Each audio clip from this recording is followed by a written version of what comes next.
2024ಕ್ಕೆ good bye ಹೇಳಿ 2025 ಬರಮಾಡಿಕೊಳ್ಳಲು ಈಗಾಗಲೇ ದೇಶದ ಜನತೆ ತಿರುಗಾಲಲ್ಲಿ ನಿಂತುಕೊಂಡಿದ್ದಾರೆ. ಅದರಲ್ಲೂ ಹುಬ್ಬಳ್ಳಿ ಧಾರವಾಡ ಅವಳಿ ನಗರದ ಜನತೆ ಅವರು ಕೂಡ ಈ ಒಂದು ಸೆಲೆಬ್ರೇಷನ್ ಮಾಡಲು ತುದಿಗಾಲು ನಿಂತುಕೊಂಡಿದ್ದು, ಈ ಒಂದು ಹೊಸ ವರ್ಷಾಚರಣೆಗೆ ಪೊಲೀಸ್ ಇಲಾಖೆ ಕೂಡ ಕೆಲವೊಂದು ರೀತಿಯಾದಂಥ ಕಟ್ಟುನಿಟ್ಟಿನ ಕ್ರಮಗಳನ್ನು ಮತ್ತು ಮುಂಜಾಗ್ರತಾ ಕ್ರಮಗಳನ್ನು ಕೈಗೊಂಡಿದ್ದು, ಈ ಒಂದು ವಿಚಾರ ಕುರಿತಂತೆ ನಮ್ಮೊಂದಿಗೆ ಪೊಲೀಸ್ ಆಯುಕ್ತರಾಗಿಂತ ಡಾಕ್ಟರ್ ಎನ್ ಶಶಿಕುಮಾರ್ ಅವರಿದ್ದಾರೆ. ಬನ್ನಿ ಈ ಒಂದು ವಿಚಾರ ಕುರಿತಂತೆ ಮಾತನಾಡೋಣ. ಸರ್, ನಾಳೆ ಹೊಸ ವರ್ಷಾಚರಣೆ ಏನೇನು ಇಲಾಖೆಯಿಂದ ಕ್ರಮ ಕೈಗೊಂಡಿದ್ದೀರಿ? ಹೊಸ ವರ್ಷದ ಆಚರಣೆ ಹಿನ್ನೆಲೆಯಲ್ಲಿ ಪವರ್ ಟಿವಿಯ ಎಲ್ಲ ವೀಕ್ಷಕರಿಗೆ ನಾನು ವೈಯಕ್ತಿಕವಾಗಿ ಮತ್ತು ನಮ್ಮ ಹುಬ್ಬಳ್ಳಿ ಧಾರವಾಡ ಪೊಲೀಸ್ ಇಲಾಖೆಯ ವತಿಯಿಂದ ಶುಭಾಶಯಗಳನ್ನ ಹೇಳಲಿಕ್ಕೆ ಇಷ್ಟಪಡ್ತೇನೆ. ಹೊಸ ವರ್ಷ ನಿಮಗೆ ಆಯುರಾರೋಗ್ಯ ಐಶ್ವರ್ಯವನ್ನು ತಂದು ಕೊಡಲಿ ಅಂತ ನಾನು ಆ ದೇವರಲ್ಲಿ ಪ್ರಾರ್ಥಿಸ್ತೇನೆ. ಅದ್ರ ಜೊತೆಗೆ ಯಾವುದೇ ರೀತಿಯ ಅಹಿತಕರ ಘಟನೆ ನಡೀಬಾರ್ದು ಅಂತ ಈಗಾಗಲೇ ನಾವು ನಿರಂತರವಾಗಿ ಕ್ರಮವನ್ನು ಕೈಗೊಳ್ತಾ ಇದ್ದೇವೆ. ಅದು ಯಾವುದೇ ಪಬ್ಲಿಕ್ ಪ್ಲೇಸಲ್ಲಿ ನ್ಯೂಸೆನ್ಸ್ ಮಾಡಿದಂಥ ಆರೋಪಿಗಳಿರ್ಬೋದು, ರೌಡಿ ಶೀಟರ್ಸ್ ಇರ್ಬೋದು, ಡ್ರಗ್ ಪೆಡ್ಲರ್ಸ್ ಇರ್ಬೋದು, ಡ್ರಗ್ ಕನ್ಸ್ಯೂಮರ್ಸ್ ಇರ್ಬೋದು, ಎಲ್ಲರ ಮೇಲೆ ಅಗತ್ಯ ಮುಂಜಾಗ್ರತಾ ಕ್ರಮವನ್ನು ಕೈಗೊಳ್ತಾ ಇದ್ದೇವೆ ಮತ್ತು ಭಾಳ ಸ್ಪಷ್ಟವಾದ ಎಚ್ಚರಿಕೆಯನ್ನು ಕೂಡ ಕೊಡ್ತಾ ಇದ್ದೇವೆ. ರೌಡಿ ಶೀಟರ್ಸು ಇವತ್ತು ಪೆರೇಡನ್ನು ಮಾಡಲಾಯಿತು. ನಮ್ಮ ಹುಬ್ಬಳ್ಳಿ ಧಾರವಾಡ ಅವಳಿ ನಗರದಲ್ಲಿರುವಂಥ 1288 ರೌಡಿ ಶೀಟರ್ಗಳಲ್ಲಿ 820ಕ್ಕೂ ಹೆಚ್ಚು ರೌಡಿ ಶೀಟರ್ಗಳನ್ನು ಕರೆಸಲಾಗಿತ್ತು. ಉಳಿದಂಥವ್ರು ಕೆಲವರು ಆಬ್ಸೆಂಟ್ ಇದ್ದಾರೆ, ಕೆಲವರು ಜುಡಿಷಿಯಲ್ ಕಸ್ಟಡಿಯಲ್ಲಿದ್ದಾರೆ, ಕೆಲವರು ಅನಾರೋಗ್ಯದ ಹಿನ್ನೆಲೆಯಲ್ಲಿ ಟರ್ನ್ ಅಪ್ ಆಗಿಲ್ಲ ಅನ್ನೋಂಥ ಕಾರಣಗಳು ನಮ್ಮ ಅಧಿಕಾರಿಗಳು ನೀಡಿದ್ದಾರೆ. ಎಲ್ಲರಿಗೂ ಭಾಳ ಸ್ಪಷ್ಟವಾದ ಸಂದೇಶ ಅಂತಂದರೆ, ಯಾರು ಶಾಂತಿಯುತವಾಗಿ ಕಾನೂನು ಪಾಲನೆ ಮಾಡಿಕೊಂಡು ಸಂಭ್ರಮಾಚರಣೆಯಲ್ಲಿ ಭಾಗಿಯಾಗ್ತಾರೆ ಅವರು ಯಾರಿಗೂ ಯಾವುದೇ ಕಾರಣಕ್ಕೂ ಯಾವ ತೊಂದರೆನೂ ಆಗಬಾರ್ದು. ಆ ನಿಟ್ಟಿನಲ್ಲಿ ಇವೆಲ್ಲ ಮುಂಜಾಗ್ರತಾ ಕ್ರಮಗಳು. ಅದರ ಜೊತೆಗೆ ಸುಮಾರು 2000ಕ್ಕೂ ಹೆಚ್ಚು ಅಧಿಕಾರಿ ಸಿಬ್ಬಂದಿಗಳನ್ನು ನಾವು ಹೊಸ ವರ್ಷದ ಆಚರಣೆಗೆ ನಿಯೋಜನೆಯನ್ನು ಮಾಡಿದ್ದೇವೆ. ಆ ನಿಯೋಜನೆ ತುಂಬ ಅಚ್ಚುಕಟ್ಟಾಗಿದೆ, ಆಯಕಟ್ಟಿನ ಪ್ರದೇಶಗಳಲ್ಲಿ ಮಾಡಲಾಗಿದೆ. ಮತ್ತು ಮುಖ್ಯವಾಗಿ ಮಹಿಳೆಯರು, ಯುವತಿಯರು, ಮಕ್ಕಳು ಮತ್ತು ಹಿರಿಯ ನಾಗರಿಕರು ಯಾರು ಸಂಭ್ರಮಾಚರಣೆಗೆ ಭಾಗಿಯಾಗಲಿಕ್ಕೆ ಬರ್ತಾರೆ ಅವ್ರಿಗೆ ಯಾವುದೇ ರೀತಿ ತೊಂದರೆ ಆಗದ ರೀತಿಯಲ್ಲಿ ನಮ್ಮ ಬಂದೋಬಸ್ತು ಸೆಕ್ಯೂರಿಟಿ ಅರೇಂಜ್ಮೆಂಟ್ಸ್ ಇರುತ್ತೆ. ಸರಿ, ಹೋಟೆಲ್ಗಳಿಗೆ ಸೆಲೆಬ್ರೇಷನ್ ಆಯಿತು, ಬೇರೆ ಬೇರೆ ಇಲಾಖೆಯಿಂದ ಏನೇನು ಸೂಚನೆಗಳನ್ನು ಕೊಟ್ಟಿದ್ದೀರಿ? ಠಾಣಾವಾರು ಇರುವಂಥ ಎಲ್ಲ ಹೋಟೆಲ್ಸ್ ಇರ್ಬೋದು, ರೆಸಾರ್ಟ್ಸು, ಮಾಲ್ಸು, ರೆಸ್ಟೋರೆಂಟ್ಸು ಎಲ್ಲದಕ್ಕೂ ಭಾಳ ಸ್ಪಷ್ಟವಾದ ಸೂಚನೆಯನ್ನು ಹೇಳಿದ್ದೀವಿ. ನಾವು ನಿಯಮಗಳನ್ನು ಫಾಲೋ ಮಾಡಿ ಅಂತ. ಈಗ ಪಬ್ಲಿಕ್ ಅಡ್ರೆಸ್ ಸಿಸ್ಟಮ್ಗೆ ಸುಪ್ರೀಂ ಕೋರ್ಟ್ ಗೈಡ್ಲೈನ್ಸ್ ಇದೆ, 10 ಗಂಟೆಗೆ ನಿಲ್ಲಿಸಬೇಕು ಅಂತ. ಆ ಪ್ರಕಾರ ಫಾಲೋ ಮಾಡಬೇಕಾಗತ್ತೆ. ಅದೇ ರೀತಿ ನಮ್ಮ ಎಕ್ಸೈಸ್ ಡಿಪಾರ್ಟ್ಮೆಂಟಿಂದ ಎಷ್ಟು ಗಂಟೆವರೆಗೂ ಲಿಕ್ಕರ್ ಪರ್ಮಿಷನ್ ಇದೆ ಅನ್ನೋಂಥದ್ದಿದೆ. HDMCಯಿಂದ ಎಷ್ಟು ಗಂಟೆವರೆಗೂ ಹೋಟೆಲ್ ಅಂಗಡಿ ಮುಗ್ಗಟ್ಟು ಓಪನ್ ಇರಬೇಕು ಅನ್ನೋಂಥದ್ದು ಎಲ್ಲದ್ರ ಬಗ್ಗೆ ಸ್ಪಷ್ಟ ಸೂಚನೆ ಇದೆ.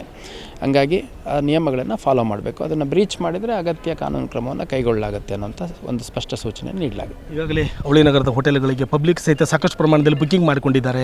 ಅವರು ಸಹಿತ ನಾಳೆ 12 ಗಂಟೆಗೆ ಸೆಲೆಬ್ರೇಷನ್ ಮೂಡಲಿದ್ದಾರೆ. ಟೈಮಿಂಗ್ ಗೊಂದಲ ಇದೆ ಕೆಲವೊಂದು ಈ ವಿಚಾರದಲ್ಲಿ. ಟೈಮಿಂಗು ನಮ್ಮೆಲ್ಲ ಅಧಿಕಾರಿಗಳು ಭಾಳ ಸ್ಪಷ್ಟವಾಗಿ ಎಲ್ಲ ಹೋಟೆಲ್ಲು, ಅಂಗಡಿ ಮುಗ್ಗಟ್ಟು ಎಲ್ಲವಕ್ಕೂ ಭಾಳ ಸ್ಪಷ್ಟವಾಗಿ ಏನು ಅವ್ರದ್ದು ಪರ್ಮಿಟೆಡ್ ಟೈಮ್ ಇದೆ ಆ ಪರ್ಮಿಟೆಡ್ ಟೈಮ್ ಫಾಲೋ ಮಾಡಬೇಕು. ಈಗ ಕೆಲವು ವೈನ್ ಶಾಪಿಗೆ ಬೇರೆ ಟೈಮಿಂಗ್ ಇರುತ್ತೆ, ರೆಸ್ಟೋರೆಂಟ್ ಆ್ಯಂಡ್ ಬಾರಿಗೆ ಬೇರೆ ಟೈಮಿಂಗ್ ಇರುತ್ತೆ. ಹಾಗೆ ಪ್ರತಿಯೊಂದು ಎಸ್ಟಾಬ್ಲಿಷ್ಮೆಂಟ್ಗೂ ಅದರದ್ದೇ ಆದಂಥ ಒಂದು ಟೈಮಿಂಗ್ ಇದೆ. ಆ ಟೈಮಿಂಗ್ ಫಾಲೋ ಮಾಡಬೇಕು ಅನ್ನುವಂಥದ್ದು ನಮ್ಮ ಸೂಚನೆ. ಅದ್ರ ಜೊತೆಗೆ ಮದ್ಯಪಾನ ಮಾಡಿಬಿಟ್ಟು ರಸ್ತೆಯಲ್ಲಿ ವಾಹನ ಚಲಾಯಿಸುವಂಥವ್ರು ಅವರ ಸೆಕ್ಯೂರಿಟಿ ಸೇಫ್ಟಿ ಅಷ್ಟೇ ಕಾಂಪ್ರಮೈಸ್ ಮಾಡ್ಕೊಳಲ್ಲ, ಅದ್ರ ಜೊತೆಗೆ ಅಮಾಯಕರ ಮೇಲೆ ಅಪಘಾತ ಮಾಡುವಂಥ ಸಾಧ್ಯತೆ ಇರುತ್ತೆ. ಹಂಗಾಗಿ ಈಗಾಗಲೇ ನಾವು 4-5 ದಿನದಿಂದ ಈವ್ನಿಂಗ್ ಟೈಮಲ್ಲಿ ಹೆಚ್ಚಿನ ಸಂಖ್ಯೆಯಲ್ಲಿ ಡ್ರಂಕ್ ಆ್ಯಂಡ್ ಡ್ರೈವನ್ ಅಂದರೆ DD ಕೇಸಸ್ ಏನಂತಾರೆ ಅದನ್ನು ಹಾಕುವಂಥದ್ದು ಮತ್ತು ಟ್ರಾಫಿಕ್ ಎನ್ಫೋರ್ಸ್ಮೆಂಟ್ ಮಾಡ್ತಾಯಿದ್ದೀವಿ. ಅದು ಮುಂದುವರಿಯುತ್ತೆ ಕೂಡ. ಹುಬ್ಬಳ್ಳಿ ಧಾರವಾಡ ಭಾಳ ಶ್ರೇಷ್ಠವಾದ ನಗರ, ಶ್ರೇಷ್ಠವಾದ ಅವಳಿ ನಗರಗಳು. ಈ ಪ್ರದೇಶಕ್ಕೆ ಅದರದೇ ಆದಂಥ ಇತಿಹಾಸ ಇದೆ, ಅದರದೇ ಆದಂಥ ಒಂದು ಸಾಂಸ್ಕೃತಿಕ ನೆಲೆಗಟ್ಟಿದೆ.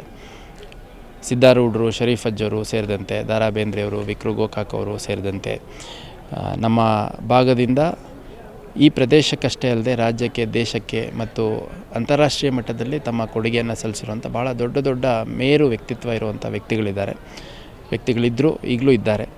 ಹಾಗಾಗಿ ಹುಬ್ಬಳ್ಳಿ ಧಾರವಾಡ ಅನ್ನೋವಂಥದ್ದು ಒಂದು ಹೆಮ್ಮೆ, ನಮ್ಮೆಲ್ಲರ ಹೆಮ್ಮೆ. ಇಲ್ಲಿ ಯಾವುದೇ ಅಹಿತಕರ ಘಟನೆಗಳು ನಡೀಬಾರ್ದು ಅನ್ನೋವಂಥ ನಿಟ್ಟಿನಲ್ಲಿ ನಮ್ಮ ಇಲಾಖೆ ನಿರಂತರವಾಗಿ ಪ್ರಯತ್ನ ಮಾಡ್ತಾಯಿದೆ. ನನಗೆ ವೈಯಕ್ತಿಕವಾಗಿ ಹುಬ್ಬಳ್ಳಿ ಧಾರವಾಡದಲ್ಲಿ ಕಮಿಷನರ್ ಆಗಿದ್ದೀನಿ ಅನ್ನುವಂಥದ್ದು ಹೊರಗಡೆ ಹೋದಂಥ ಸಂದರ್ಭದಲ್ಲಿ ಭಾಳ ಒಂದು ಗೌರವ ಸಿಗುತ್ತೆ. ಅಂಥದ್ದು ಈ ಭಾಗದ ಜನರು ಅತ್ಯಂತ ಶಾಂತಿ ಪ್ರಿಯರು, ಸೌಹಾರ್ದತೆಯನ್ನು ಮೆರೆದಿರುವಂಥವ್ರು. ಹಂಗಾಗಿ ಈ ಮಣ್ಣಿನ ಶ್ರೇಷ್ಠತೆ ಏನಿದೆ ಅದನ್ನು ಎತ್ತಿ ಹಿಡಿಯೋ ನಿಟ್ಟಿನಲ್ಲಿ, ಅದನ್ನು ಮುಂದುವರಿಸೋ ನಿಟ್ಟಿನಲ್ಲಿ ತಮ್ಮ ಕೈಲಾದ ಕೊಡುಗೆಯನ್ನು ಪ್ರತಿಯೊಬ್ಬರು ಕೊಡಬೇಕು ಅನ್ನುವಂಥದ್ದು ನಾನು ಈ ಸಂದರ್ಭದಲ್ಲಿ ಹೇಳಲಿಕ್ಕೆ ಇಷ್ಟಪಡ್ತೇನೆ. ಮತ್ತು ವೈಯಕ್ತಿಕವಾಗಿ ನಾನು ಸರಿಸುಮಾರು 6 ತಿಂಗಳಾಯ್ತು ನಾನು ಇಲ್ಲಿ ಬಂದು. ಜುಲೈ 3ನೇ ತಾರೀಕು 2024ರಲ್ಲಿ ನಾನು ಚಾರ್ಜ್ ತೊಗೊಂಡಿದ್ದು. ಇಲ್ಲಿಗೆ 6 ತಿಂಗಳು ಮುಗಿತಾ ಬಂತು. ಈ 6 ತಿಂಗಳುಗಳಲ್ಲಿ ಪೊಲೀಸ್ ಇಲಾಖೆಯ ಪ್ರತಿಯೊಂದು ಕೆಲಸಕ್ಕೂ ಕೂಡ ಭಾಳ ಒಳ್ಳೆಯ ಒಂದು ಸಹಕಾರವನ್ನು ಪ್ರತಿಯೊಬ್ಬರು ನೀಡಿದ್ದೀರಿ. ನಮ್ಮ ಅಧಿಕಾರಿಗಳಿರ್ಬೋದು, ಸಿಬ್ಬಂದಿಗಳು ಅವರು ಕೈಗೊಂಡಿರುವಂಥ ಪ್ರತಿ ಕ್ರಮವನ್ನು ಅಪ್ರಿಷಿಯೇಟ್ ಮಾಡಿದ್ದೀರಿ, ಲೋಪಗಳಿದ್ದಂಥ ಸಂದರ್ಭದಲ್ಲಿ ಕ್ರಿಟಿಸೈಸ್ ಮಾಡಿದ್ದೀರಿ. ನಮ್ಮ ಪ್ರಯತ್ನ ಒಂದು ಜನಸ್ನೇಹಿ ಪೊಲೀಸಿಂಗ್ ವ್ಯವಸ್ಥೆಯನ್ನು ನಿರ್ಮಾಣ ಮಾಡುವಂಥದ್ದು ಮತ್ತು ಇಲ್ಲಿರುವಂಥ ಸಾರ್ವಜನಿಕರಿಗೆ ಪೊಲೀಸರಿದ್ದಾರೆ, ನಾವು ಮನೆಗಳಲ್ಲಿ ಅಥವಾ ನಮ್ಮ ಏರಿಯಾ ಆಫ್ ಆಪರೇಷನ್ ಏನಿರುತ್ತೆ, ನಮ್ಮ ಓಡಾಟದ ಸ್ಥಳಗಳಲ್ಲಿ ಕೆಲಸ ಮಾಡೋ ಜಾಗದಲ್ಲಿ ನಾವು ಸುರಕ್ಷಿತವಾಗಿದ್ದೀವಿ ಅನ್ನುವಂಥ ಭಾವನೆಯನ್ನು ಮೂಡಿಸಲಿಕ್ಕೆ ನಾವು ಹಗಲು ರಾತ್ರಿ ಎಂದೇ ಪ್ರಯತ್ನ ಮಾಡ್ತಾಯಿದ್ದೀವಿ. ಇನ್ನೊಂದು ವಿಷಯ ಎಲ್ಲರೂ ಗಮನದಲ್ಲಿ ಇಟ್ಕೋಬೇಕು ನೋಡಿ, ನೀವೆಲ್ಲ ಸಂಭ್ರಮಾಚರಣೆ ಮಾಡುವಂಥ ಸಂದರ್ಭದಲ್ಲಿ ನಮ್ಮ ಅಧಿಕಾರಿ ಸಿಬ್ಬಂದಿಗಳು ರಸ್ತೆ ಮೇಲೆ ಕೆಲಸ ಮಾಡ್ತಾ ಇರ್ತಾರೆ. ಸೊ ಹಂಗಾಗಿ ಅಲ್ಲಿ ನಮ್ಮ ಅಧಿಕಾರಿ ಸಿಬ್ಬಂದಿಗಳಿಗೆ ನಾವು ಯಾವುದೇ ಕಾರಣಕ್ಕೂ ಸಂಯಮ ಕಳ್ಕೋಬಾರ್ದು ಅನ್ನೋ ಸೂಚನೆ ಕೊಟ್ಟಿರ್ತೀವಿ. ಅಷ್ಟಾಗಿಯೂ ಕೂಡ ಸುಮ್ಮನೆ ಅನ್ನೆಸೆಸರಿ ಆರ್ಗ್ಯುಮೆಂಟ್ ಇಳಿಬಾರ್ದು ಸಾರ್ವಜನಿಕರು ಅಂತ ಕೂಡ ಮನವಿ ಮಾಡಲಿಕ್ಕೆ ಇಷ್ಟಪಡ್ತೀನಿ. ಇದಿಷ್ಟು ಈ ಒಂದು ಹೊಸ ವರ್ಷಾಚರಣೆಗೆ ಹುಬ್ಬಳ್ಳಿ ಧಾರವಾಡ ಪೊಲೀಸ್ ಕಮಿಷನರೇಟಿಂದ ಹಮ್ಮಿಕೊಂಡಿರುವಂತಹ ಒಂದು ಕಾರ್ಯಕ್ರಮಗಳು ಮತ್ತು ಎಲ್ಲ ವಿಷಯಗಳ ಕುರಿತಾದಂಥ ಒಂದು ಮಾಹಿತಿ. ಕ್ಯಾಮ್ರಾ ಜರ್ನಲಿಸ್ಟ್ ಮಹೇಶ್ ಜೊತೆ ರವಿಕುಮಾರ್, ಪವರ್ ಟಿವಿ, ಹುಬ್ಬಳ್ಳಿ.